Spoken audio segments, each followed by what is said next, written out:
y fiebre. Por lo cual acudió, recibió tratamiento sintomático y se le realizó una pausa de vida con una carencia y le dieron salvajemente penicilina. Un mes antes del ingreso, obviamente la paciente no presenta mejoría, la tos de la manera seca, como productiva, se vuelve una tos productiva, se agrega cisne y hipolepsia. 2 semanas antes del ingreso, la línea progresa a una línea de reposo. Tiene neumonía, recibe el tratamiento antibiótico de forma ambulatoria y no mejora, lo cual acude a le saca de una receta, grave ansiedad, va a venir los casos clínicos que vengan en su examen teórico. Preguntas, antecedentes de diabética hace 10 años, con metformina, 850 miligramos cada 12 horas, niega a tuberculosis o contacto leve, niega asma, niega consumo de alcohol y tabaco, niega exposición a uso de líquido. El paciente CATS es una recuperación geriátrica en pacientes con obesidad geriátrica.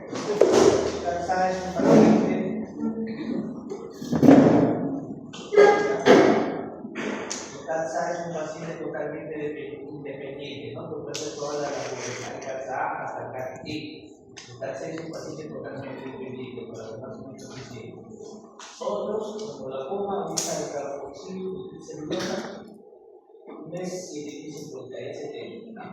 5 de septiembre de depresión, ingresa con frecuencia cardíaca 96, frecuencia respiratoria 20, saturando 87%. Obviamente, el llamativo es la desaturación.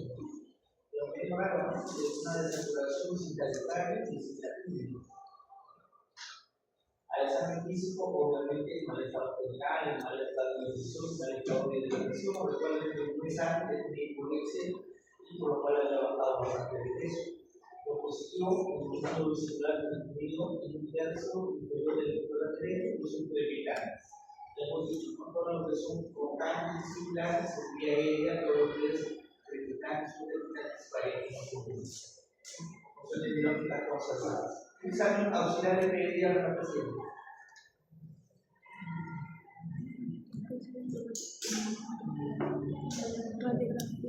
Una radiografía. ¿Te esperaría ver el temporal doctora? Ok. ¿Alguien más? ¿La espirometría? ¿Quién dice espirometría? ¿Por qué doctor? Para ver si es un patrón obstructivo o restrictivo. ¿Qué dices para ver si es un patrón obstructivo? Es que al ser una neumonía vendría a ser un patrón restrictivo, porque en la neumonía suele haber líquido, o moco en realidad. ¿Y para qué piden espirometría? Esto sería una TC. Una TC. ¿La espirometría para qué sirve? ¿Para qué sirve la espirometría? La espirometría sirve para ver lo que es el flujo de ingreso en el pulmón, el flujo de aire que ingresa al pulmón. Eso es flujometría. ¿Para qué sirve la espirometría? Hemos hablado de espirometría con los procesos base de negocio para valorar qué tipo de enfermedades. Constitutivos, ¿usted quiere poder una absolutamente nada. Y esa vez que les hice la clase de que una comunicación es esto. ¿Cómo vas a usar su plan un paciente que está saturando 87? Ahí están acabando con esas cosas que ya decidí. Que no sirve para nada. ¿Cuántos exámenes más pedimos? Una TC, una tomografía compensada.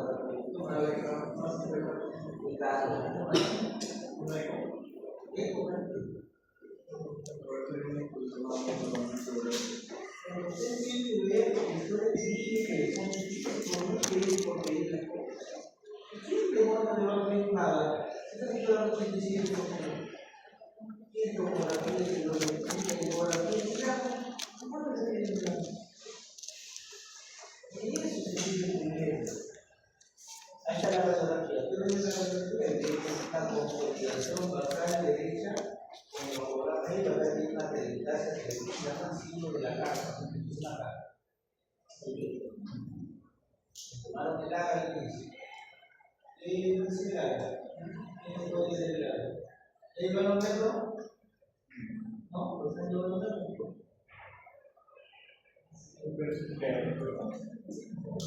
¿Cómo se ve el agua? ¿Cuál es el primer paso para ver el agua?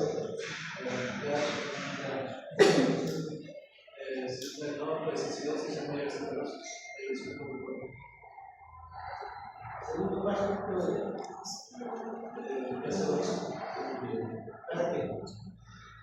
para ver si. ¿Verdad? ¿Para qué quiero que eso?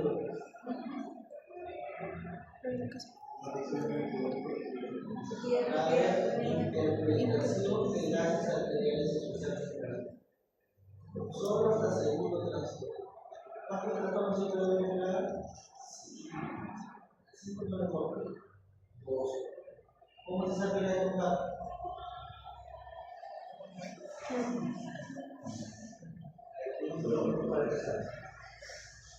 Esta es la tabla de electricidad y electricidad. Ya no hay obviamente, ¿no? Pero llama la atención que la paciente tenemos que dar con el movimiento de la casa. Acá un aumento en la consolidación de la neumonía. Por eso se le quedó la restauración. Previene la neumonía. Es una neumonía con criterio de seguridad que va a estar muy malo. La neumonía que tiene la propiedad es uno de los diagnósticos de enfermedades respiratorias más frecuentes. Se ve tanto en la consulta externa del hospital, en la consulta externa privada, en el centro de atención, en una sala de hospitalización, en una sala de urgencia, en una sala de cuidados intensivos. En cualquier lugar siempre va a haber neumonía. Es decir, es una aguda de transmisión pulmonar que se produce por microorganismos que producen una serie de manifestaciones sistémicas, ¿no?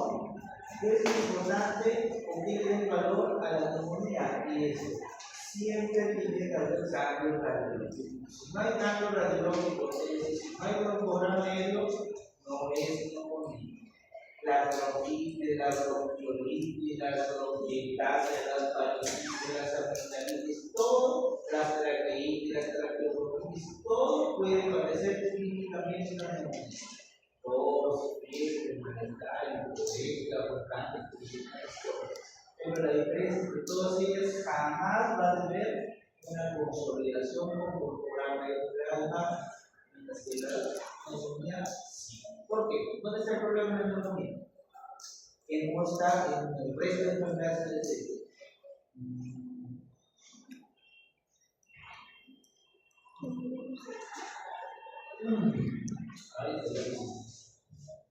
En la neumonía, que se va a el resto de enfermedades del cerebro, ¿dónde está el problema? Es lo que es la vía aérea. El bronco, etc.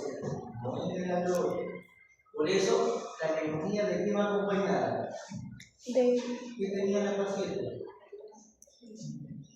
De saturación. La traqueobronquitis, la bronquitis, por más que lleguen 200, me parece que el pulmón se le va a salir al paciente, lo satura, no entenderé. Nunca va a ser así. Estoy dando las fijas, ¿ah? Pues no se queden, nunca 0,1, 0,2 en práctica. Vamos a ver las cosas prácticas y los diagnósticos, cuándo se hospitaliza y cuándo ingresa a voz. Ahí está el kit de la zona de la memoria. Esto es importante, es un algoritmo de la norma. Vamos a ver. Siempre la clínica y para confirmar, imagen. ¿No? Si no hay consolidación, tienes que revalidar otro tipo de diagnóstico. Si hay consolidación, no hay vuelta que darle, es una neumonía. Hay que valorar, ¿no? Hay muchas escalas. Además, usamos nosotros el punto 65. ¿Por qué? Porque es la más fácil, la más rápida, ¿no? Que sirve para valorar el porcentaje de la probabilidad de mortalidad y dónde voy a manejar el cada del paciente.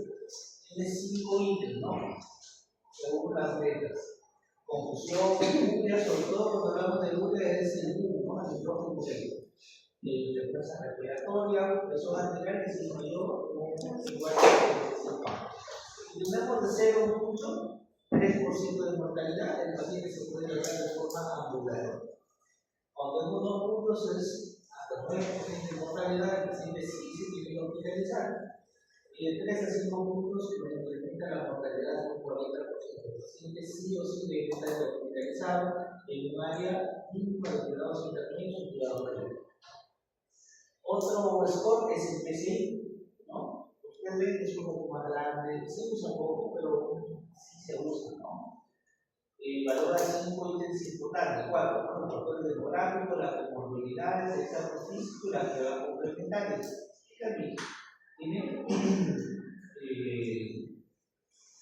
como score esto, ¿no? Cuando tenemos el grupo y la clase funcional 1 o 2 de bajo riesgo, la mortalidad puede ir de 0,1 hasta 0,6% y el paciente tranquilamente se maneja en su domicilio. Un grupo funcional 3 con un medio bajo y aumenta hasta 2,8, el paciente hay que valorar hospitalizado, tener con una sala de observación mínimo por 6 horas. Cuando tenemos ya el grado 4 o 5, que es un igual, que puede ir hasta un 30% de mortalidad, evidentemente el paciente debe estar hospitalizado y valorar el ingreso a una unidad de cuidados intensivos. Si se dan cuenta, la valoración final es muy similar entre el CURS y el PCI. ¿Cuáles son los criterios de ingreso para UCI? Eso es muy importante. Se debe cumplir al menos un mayor o 3 menores, ¿no? Lo mayor es la necesidad de ventilación mecánica. ¿Cómo determino la necesidad de ventilación mecánica?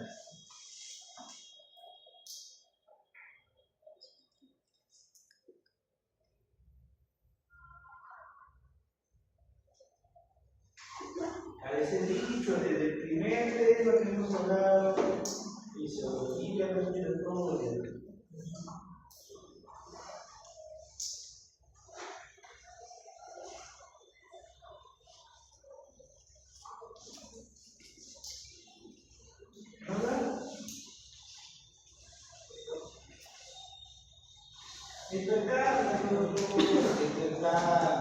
CO2 alto es indicación de ventilación mecánica. Como les he explicado sobre la crisis climática, ¿cómo es el almacenaje local? En la diferencia con el daño que compromete la vida, el fisiológico, ¿verdad? Y lo otro es un shock séptico, ¿no? Y lo que tengo menor es una persona que haya situado el 90 o que tenga afectación multilobar normal. O lo más común es que la neumonía solo sea global, como la paciente que vimos con este caso, que solo esté presente en un lóbulo. Cuando está presente más de un lóbulo, sobre todo en ambos emisoras, se le considera una neumonía de severidad. Otro que tenga una frecuencia respiratoria mayor que la 30, que la paciente o el paciente tenga estado de confusión o desorientación, y una aura mayor de 45, pero sobre todo eso se les da cuenta incrementa la valoración en el curso específico. Tenemos un valor menos de 250, leucopenia, trombocitopenia o hipotemia. Un criterio mayor o 3 menores en ingreso a UCI. En el laboratorio hay algunas referencias que dicen que no necesitan radiografía, yo opino que sí. Y hay otras que dicen que también, ¿por qué? Porque la definición trae consigo el factor radiológico, pero no es un requisito indispensable. En el paciente hospitalizado sí o sí debe tener una imagen, la imagen inicial, y no pide nuevamente la otra imagen en sus condiciones. ¿Cuándo se pide nuevamente una nueva imagen?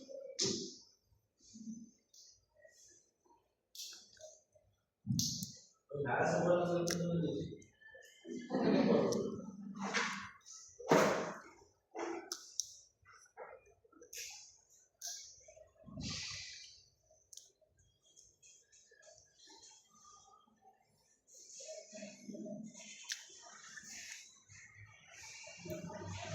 ¿Nada? Estas manos están ¿verdad? Cuando el paciente empeora, cuando requiere más oxígeno, cuando no responde al tratamiento, ahí se debe tomar una imagen. Las imágenes no se toman diario, cada 48 horas, no se deben tomar así. ¿Por qué? Porque ¿cuánto demora los campos radiológicos en solucionarse en un imagen?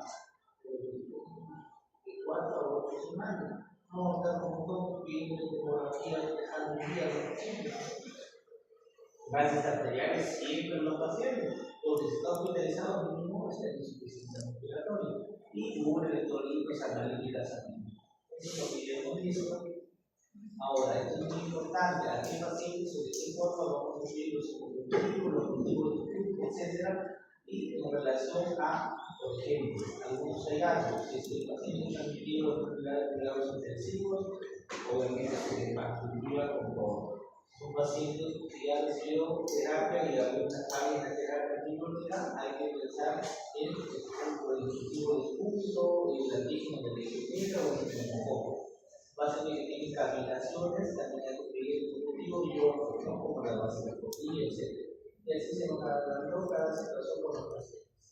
Ahora, normalmente nosotros conocemos la forma de presentación típica de una neumonía, ¿no? De ser el paciente con una enfermedad sobre todo aguda, que se presenta en días, donde hay fiebre, con escalofríos, tos productiva, con expectoración purulenta o arrugosa, esa que es amarilla, verdosa. Puede haber dolor crónico, sí. En algunos pacientes puede haber sobrecargos, sobre todo en los niños o en los adultos, sí. Y los practicantes son totalmente requisitos para eso. Y la radiografía, la consolidación, ¿no? Limitada, homogénea, como lo programa ahí. Pero también un síndrome típico de presentación. Es aquel que tiene un inicio subagudo o insidioso que predominan los síntomas extrapulmonares como fiebre, artromialgia, cefalea, alteración de la conciencia. En la radiología hay afectación multifocal, ¿no? Puede haber consolidación, patrones intersticiales, se denominan unas NAC atípicas o tonóticas, ¿no? Y las tonóticas que son dependiendo al agente causal, ¿no? También pueden entrar acá las neumonías por virus. La influenza tiene otro tipo de presentación, donde el origen de influenza, por ejemplo, malestar general, la fiebre, todo, ¿no? Y puede acompañarse de otros hallazgos aparte, como la pena, con lo cual es poco común en una neumonía clínica. Y hay un síndrome mixto determinado, el cual tiene compromiso de aguas.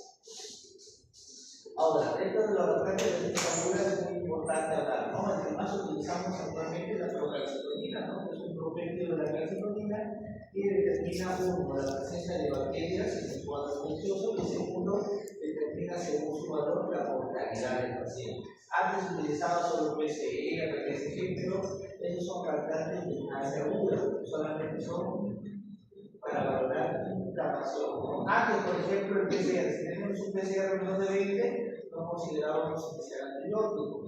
De 20 a 100, si se ponía más de 100, de todas maneras, pero no tenía ninguna relación sobre el estado infeccioso del paciente, sobre la mortalidad, sobre el riesgo de hospitalización y complicaciones, absolutamente nada. Lo cual ahora sí nos da la procalcitonina. Tenemos una neumonía de baja severidad con el curso antibiótico mínimo de 5 días. Recuerden, los antibióticos nunca se dan por menos de 3 días. Siempre considerar como primera opción la amoxicilina con el macrolide. ¿Y por qué no se debe dar el clorofenolores de inicio o de rutina? La respuesta es no dar el examen práctico.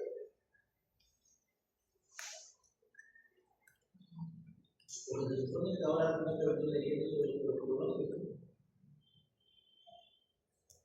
Ahí vamos a los protocolos para hacer el examen.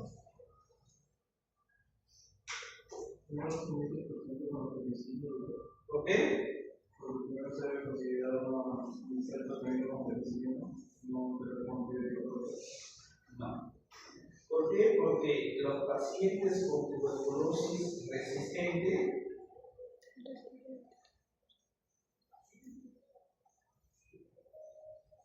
los pacientes con tuberculosis resistente la segunda línea de tratamiento son las clorofenolinas. Y las clorofenolinas son los antibióticos que pueden causar resistencia con un uso bien cortito. Por eso yo me escandalizo cuando yo tengo pacientes con 10 días de fluoxacino con una faringitis. Y la segunda complicación muy frecuente en los pacientes que abusan de la clorofenolinas es la ruptura espontánea del tendón de Aquiles.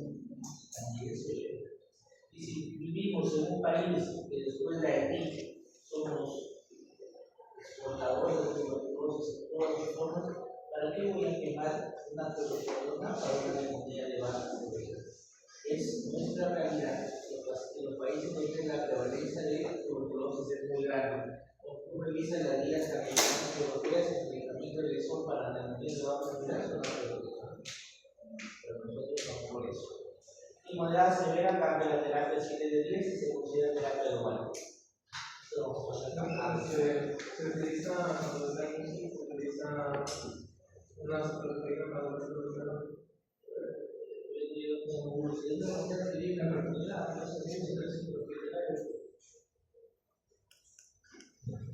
cuando tenemos evidencia de tratamiento, ¿no? El pico, como ven acá, amoxicilina, no anticoagulánico, siempre asociado a un acuerdo para valorar gestiones atípicos y, según las contrariedades, como le dije, también consideramos los psicológicos. Porque tenemos un vecino de interés, el cual es un paciente que no solo se va a tratar en casa, sino que va a requerir un tratamiento de observación, ya no vamos a hacer protocolos mínimo de segunda generación, amoxicilina con ácido clavulánico, siempre los autores. Y el cuarto punto, que es un paciente que ya está hospitalizado, incluso con riesgo de ir a un área de mayor cuidado, ahí ya se coloca de tercera, cuarta, etc. ¿No? Y también hay lo que dice su compañero, ¿no? Si el paciente ingresa UCI o si se sospecha, por ejemplo, de neumococo resistente, de neumonías respirativas, de pseudomonas vertiginosa, y eso cambia totalmente el manejo, ¿no? Pero eso es básicamente para las neumonías complicadas que se manejan en UCI. Pero nosotros también podemos ver pacientes con neumonías en la cantidad por aerobos y por pseudomonas. La pseudomonas hace unos 10 años era una bacteria que solamente se encontraba en el hospital. Es más, en algunas áreas del hospital, ahora en neumonías por pseudomonas titulares. O sea, la pseudomonas está por dormir. Los anaerobos también, pero para los anaerobos hay que tener algunos factores de riesgo, algunas situaciones especiales, como es la maligna oral, el periodontal, que tengamos un paciente con alteración de contenido gastroesofágico o con reflujo maltratado, deterioro funcional, enfermedades neurológicas, etilismo agudo, situaciones en las cuales hay inducción de niveles de conciencia, todo lo que determine los riesgos, así como hablamos en el tema, es muy frecuente hacer las neumonías por aerosol. Y para pseudomonas tenemos pacientes con enfermedades respiratorias ya establecidas, ¿no? Como el COVID, como bronquiectasias, como uso crónico de sondas nasogástricas o para pacientes que tienen estado unidad de cuidados intensivos, el manejo de pseudomonas. Criterios para dar de alta: uno, que el paciente sea libre, que la frecuencia cardíaca sea menos de 100, respiratoria menos de 24, que la presión arterial sistólica sea mayor o igual de 90, que la saturación sea obviamente mayor o igual de 90, y que el paciente tolere la fiebre y no tenga ningún deterioro neurológico. Cuando el paciente cumple todas estas especificaciones, se le puede hablar. ¿Qué pasa cuando no responden al tratamiento? Ahí está un 6 hasta un 15% de pacientes que no responden al tratamiento. Son pacientes que ameritan mayor nivel o mayor tiempo de estancia hospitalaria, incluso ingresar a la unidad de cuidados intensivos. Y siempre la respuesta al tratamiento o el empeoramiento es en base a la resistencia de infecciones de los fármacos o a las comorbilidades que pueda presentar el paciente. Muy bien, ¿hasta ahí alguna pregunta? ¿Todo bien? Muy bien. Vamos a hacer el producto. Un minutito.